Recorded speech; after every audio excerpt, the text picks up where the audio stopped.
Hey guys, and welcome back to another episode of Federico Talks Watches. Now today, I wanted to talk about something that, it's been pretty obvious, but I really only kind of realized it a few nights ago when I was thinking about it. And that is reeditions. It seems to me like these brands are coming out with a ton of reissued old designs as reeditions instead of creating something new. Now, of course, before we get into the talk, customary wristwatch check. Today I'm wearing the Seiko SKX Pepsi bezel. I haven't worn this for quite some time. I think the Speedmaster has been kind of taking the bracelet time away from this watch. And, it's winter, of course, I've been wearing a lot more leather. But, I figured I'd give it a spin, as it's been quite a long time. But anyway, reeditions, a blast from the past. It seems to me, especially after watching Christian's video at Theo and Harris, that a lot of brands have been coming out with reeditions, particularly in the past 4 or 5 years, instead of coming out with new designs. Now, of course, this is a generalization. Some brands are more guilty of this than others, and I don't even know if it's something to be guilty of, because personally, I really like reeditions. It's a great way to take a design from the past, tweak it a little bit, maybe make it a little bit bigger or put a new movement in it, and, re-release it so people can enjoy it nowadays, essentially the future. However, has this stifled the creativity and the innovation that, watch brands have been known for, particularly in the 80s and 90s?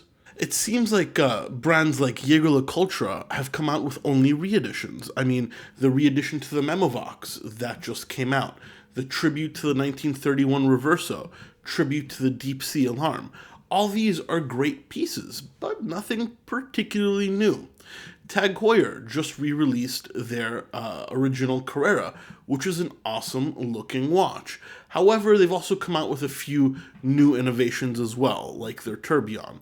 And Zenith is another brand that's been doing a ton of reeditions, along with Glashutte, who released the Senator 60s and the Senator 70s. This was a couple years ago, or actually a little longer than that. But even though I love these watches, are these watch brands resting on their laurels? It's kind of hard to know. I kind of remember times when every year brands would innovate, come out with something brand new, unheard of. Jaeger a few years ago came out with the Amvox 2, a crazy chronograph that was started and stopped using the crystal, something very, very rare. Or a brand like Cartier that recently came out with their diver, the Cartier Calibre diver. A Calibre, already a new release 5 or 6 years ago, and the diver version brand new, I think last year. But it seems to me that recently, especially, more and more watch companies are coming out with reeditions. And as I said, I really like them. But are they trying to play it a little bit safe because they know they're going to sell because the market is weak? Are they making reeditions because that aesthetic has kind of come back into play and into fashion? Or are they just, not willing to spend the money to come out with something 100% innovative? I'm not too sure. But what do you guys think? I mean, I really like reeditions. I'm sure a bunch of you guys do too, but are you kind of sick of seeing them? Do you wish there was a little bit more innovation, a little bit more audacity, should we say, in the watch market? I'm not too sure. I mean, I'm not necessarily complaining. A lot of these watches are beautiful, but this video is more meant to see what you guys think. Let me know in the comment section below. Are reeditions completely cool, or has it been something that's been a little bit played out and you want to see a little bit more innovation, particularly from the big brands? There's a lot of innovative brands out there, like Height, which make the water-powered watches, or Resonance, which have that really cool disc system. But the big brands, JLC, Glashutte, Longines, they seem to be kind of stuck in reedition mode. What do you guys think? Are you happy with that? Do you wish they change their tune?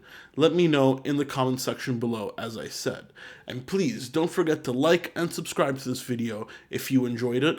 Next video is going to be my 10 things I hate about my Omega Seamaster. I'm sure you guys wouldn't want to miss that. And of course, you can follow me on Instagram at Federico Talks Watches, link in the description as always. Thank you so much for sticking around for another short little episode of Federico Talks Watches, and I'll catch you guys in the next one. Take care.